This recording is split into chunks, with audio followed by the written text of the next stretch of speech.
ഒരു കാര്യം വളരെ പ്രത്യേകിച്ച് പറയാൻ വേണ്ടിയുള്ളത് എന്തെന്നാൽ ചോദിച്ചാൽ, അത് വളരെ കൗതുകകരമായൊരു കാര്യമാണ്. ഞാൻ ഒരു ദിവസം ഒരാളെ ഒരു സൂപ്പർ മാർക്കറ്റ് വെച്ച് പരിചയപ്പെട്ട് ഞങ്ങൾ പല കാര്യങ്ങളെ സംസാരിക്കുകയൊക്കെ ചെയ്തു. അപ്പം ഞാൻ ബൈബിൾ വിശ്വസിക്കുന്ന അല്ലെങ്കിൽ യേശുക്രിസ്തുവിൽ വിശ്വസിക്കുന്ന ഒരാളാണെന്ന് അദ്ദേഹത്തിന് ബോധ്യമായപ്പോൾ അദ്ദേഹം എന്നോട് ചോദിച്ചു, ഏത് സഭയാണെന്ന് ചോദിച്ചു.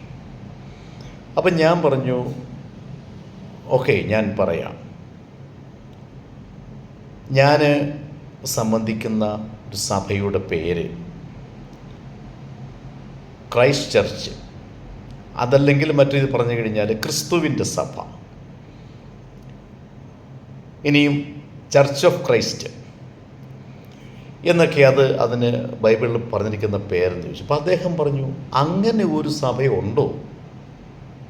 അപ്പോൾ അദ്ദേഹം ചോദിച്ചപ്പോൾ എനിക്ക് കൗതുകം തോന്നി. അങ്ങനൊരു സഭയെപ്പറ്റി അദ്ദേഹം കേട്ടിട്ടില്ലെന്ന് പറഞ്ഞു.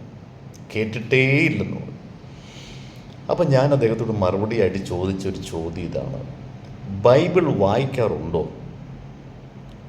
അപ്പോൾ അദ്ദേഹം പറഞ്ഞു, ബൈബിൾ വായിക്കാറുണ്ട്. ഓക്കെ, ഞാൻ പറഞ്ഞു, ബൈബിൾ വായിക്കാറുണ്ടെങ്കിൽ ബൈബിളിൽ ആ സഭയെപ്പറ്റി പറഞ്ഞിട്ടുണ്ടല്ലോ.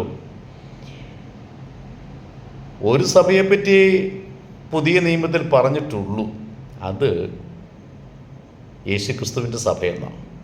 അപ്പോൾ അദ്ദേഹം ചോദിച്ചാൽ അത് എവിടെയാണ് അങ്ങനെ പറഞ്ഞിരിക്കുന്നത്?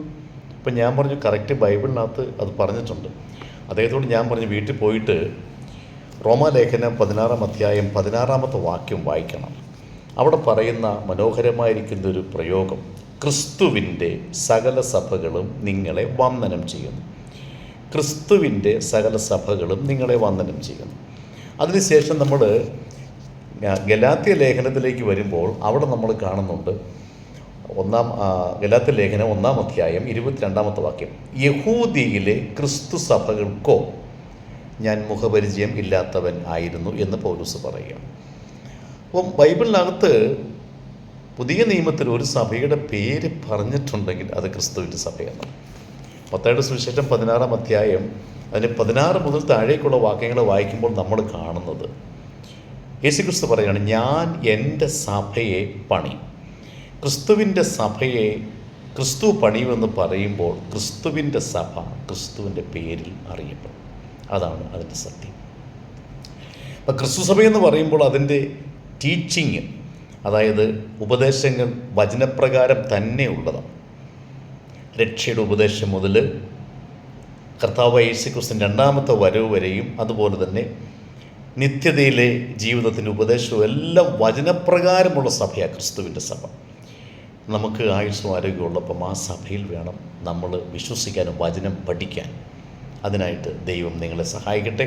ഇതൊരു പുതിയ അറിവാണെങ്കിൽ നിങ്ങൾ ഈ ചാനൽ ഒന്ന് സബ്സ്ക്രൈബ് ചെയ്യാൻ മറക്കരുത് എന്ന് ഞാൻ നിങ്ങളെ പ്രത്യേകിച്ച് ഓർപ്പിക്കുക.